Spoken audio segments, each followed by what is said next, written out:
What is up, G family, and back at it again with another reaction.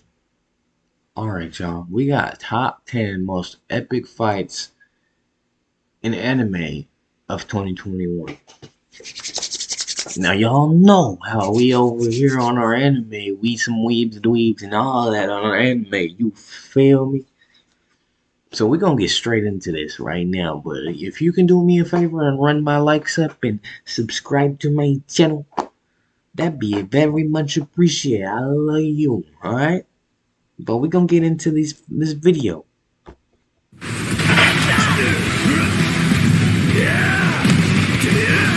We're looking towards the last month of 2021, and it's time for a look at the year in retrospect. So for today's video, we're going to be looking at the top anime fights this year. As always, 2021 came with an assortment of fights that wowed us and dazzled us all, either through hype or just insane animation and editing techniques. I'll be counting down on what I think are the 10 best anime fights for 2021 so far. I've made several videos on this throughout the year, so let's see who's making the cut now.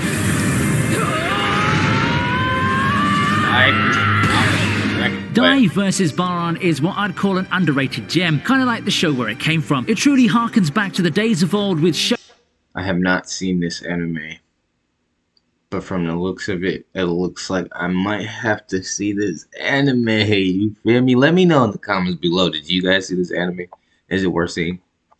shonen battles and all those battle auras and a lot of shouting. It does give the whole 90s feel with a lot of polish made for the modern era, and I enjoyed the fight because it really unlocks some memories of my childhood, much like the modern Dragon Ball anime too. The pacing of the battle's great, and the voice acting really puts this one over the hump. Not a lot of people I know have been watching the Dragon Quest anime, but I think it's a worthwhile journey with a lot of fights like this. Will the Dragon Quest anime be something that fits the bill for a good shonen watch? Well, try it out and see if you like it. At least now you know that somewhere in there is a banger of a fight. Next, we have Toru vs. Elma on the list.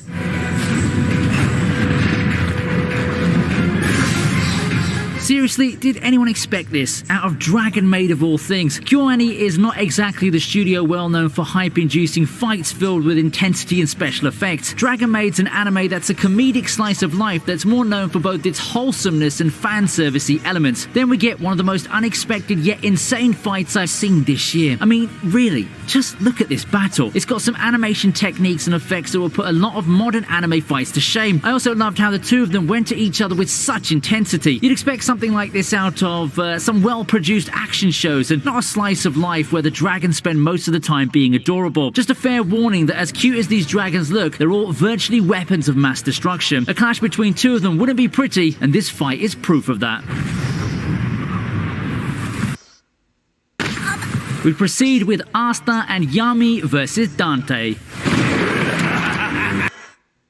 Black Clover, bro. I'm watching the episodes on Black Clover right now. I'm telling you that anime's gonna go crazy. It starts off a little slow. I ain't gonna hold you, but it's gonna get there. Guarantee you.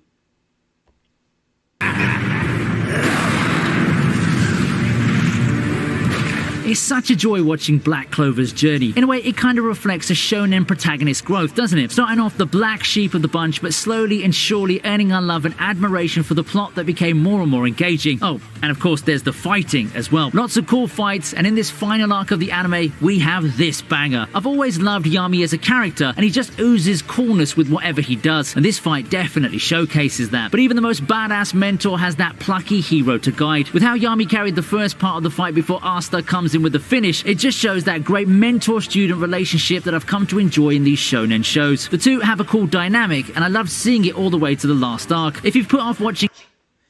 This video was kind of a spoiler for me because I didn't get to see this fight.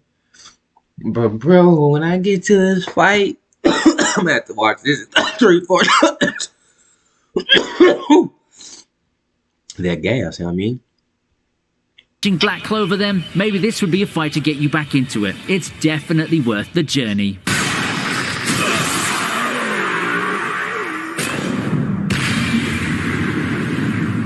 Camilla vs. Isaac makes its way to the list.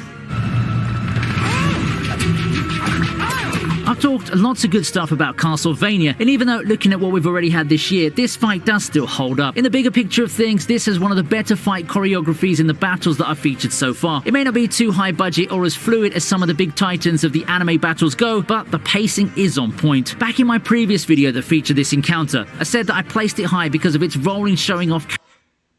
She's beating 3 people's ass at once. She's going crazy. I didn't even see this Castlevania yet, bro.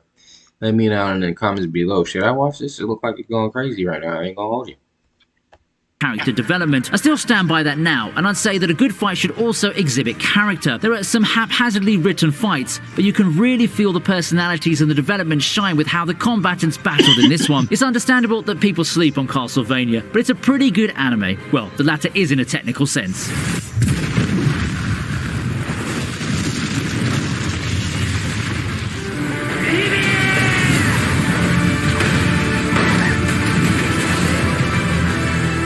Boy, one of my favourite fights to talk about. I think that when the dust settled, 2021 will have Vivi as one of my main landmarks in the world of anime. Sure, it's not going to be the most talked about show, nor would it likely be the first thing that people think of when you say 2021 several years down the line. Still, among new anime that started airing this year, anime watchers would likely look back with nostalgic eyes towards this sci-fi hit. For me, the main attraction of the series isn't even in the fighting, which makes this fight even more amazing if you look at the context. Vivi's a show that doesn't primarily sell itself on fights, but for the animators to go all out and give us this amazing encounter is really something. There's a lot of combat insanity in Vivi, but this one just takes the cake. This is the one that got me very, very hyped and chock full of adrenaline when watching. The best part about including this entry, we'll have more insanity like... I don't know, something about this fight gave me chills. Like, you remember them old ninja shows when they're fighting like in the background? That's how they were fighting to me, bro. Like, I don't know, that shit looked like it was going crazy. This after the break. If you've been enjoying this video so far, perhaps those like and subscribe buttons up there are just looking a little bit more attractive. Yeah, listen to the guy. Hopefully my like and subscribe button's looking pretty appetizing to y'all, so you can eat it up. You feel me? Right? Yeah, I'm encouraging you to subscribe and hit the bell button so that you can get notifications whenever I upload a new video. Thanks for listening to this short intermission. Now let's get back to the show. いつまで寝ている?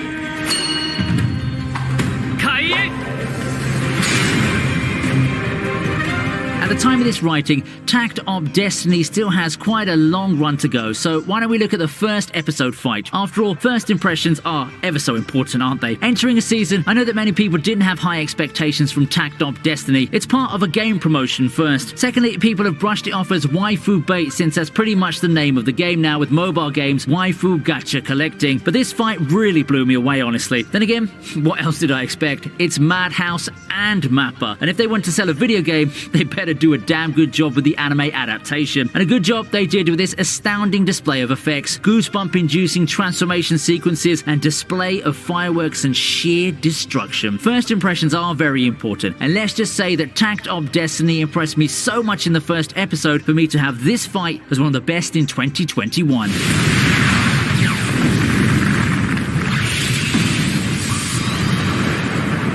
Yeah, this has the best fight in the first episode. What was this anime called again? Blackstone? Or... yeah, is it called Blackstone? Following that is Naruto vs Ishiki.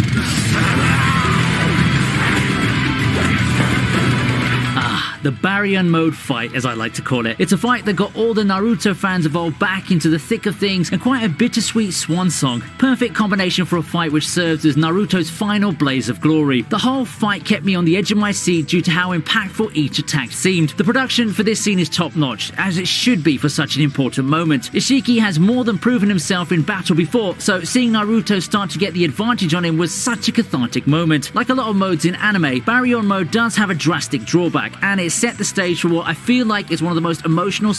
This is another fight that gives me chills, bro. I love Naruto, bro. That is one of the top animes in my eyes. I don't care what nobody says. They can fight me on it. But Naruto is #1. You feel me? And then it goes Dragon Ball Z. You feel me? scenes in Boruto. Yes, one of the most emotional moments in Boruto involves Naruto and Kurama. It's an emotional farewell for Kurama that follows an eye-popping display of shonen powers. No wonder many people have been so excited to see this fight animated.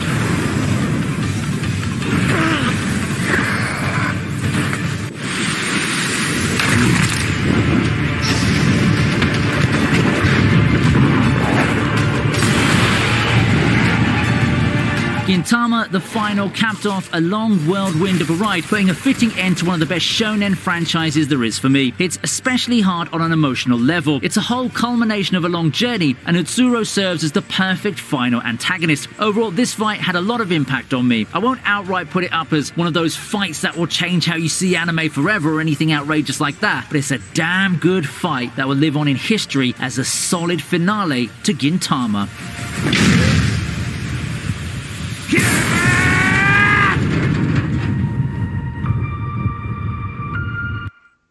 Wasn't this guy just winning in the beginning of the fight? Like, he just had this guy all up in the air slicing and dicing him?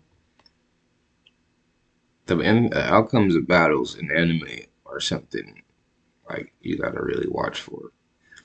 Because you don't know who can win at any moment, no matter how much damage they take.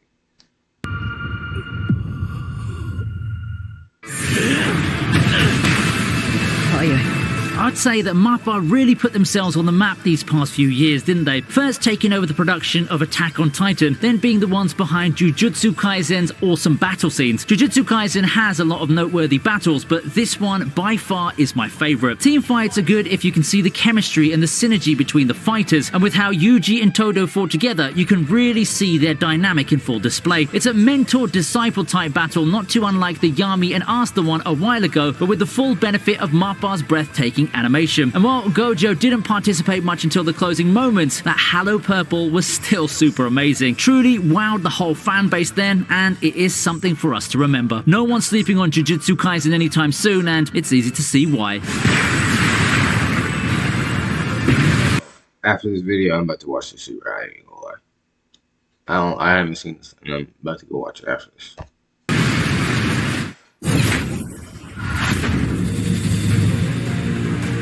Did I cheat on this one? Well, it got recapped anyway in the 2021 Demon Slayer anime, so we're gonna count it anyway. I mean, it's just the most hyped fight in the mainstream, coming into as far back as 2020 when Demon Slayer's movie got announced. And when it finally did hit theaters, it proved that the hype was worth it. That's pretty much a staple with Ufotable fights. I mean, unlimited budget works and all due to, reasons.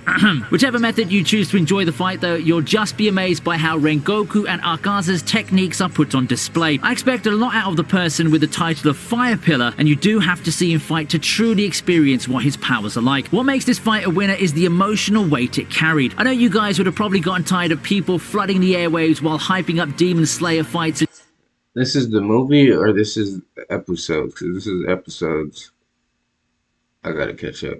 This is a movie. I gotta watch the movie. I ain't gonna lie. I ain't watched the movie all. I'm fucking slipping on my anime, bro. I know. But, you know, I've been working and shit for years. And Ufotable animation, but when you look at it, this fight's more than just flashy effects and animation. The emotional aspect of this fight is also an extremely underappreciated part of it, and I think that this makes this one even better than the famed Rui fight.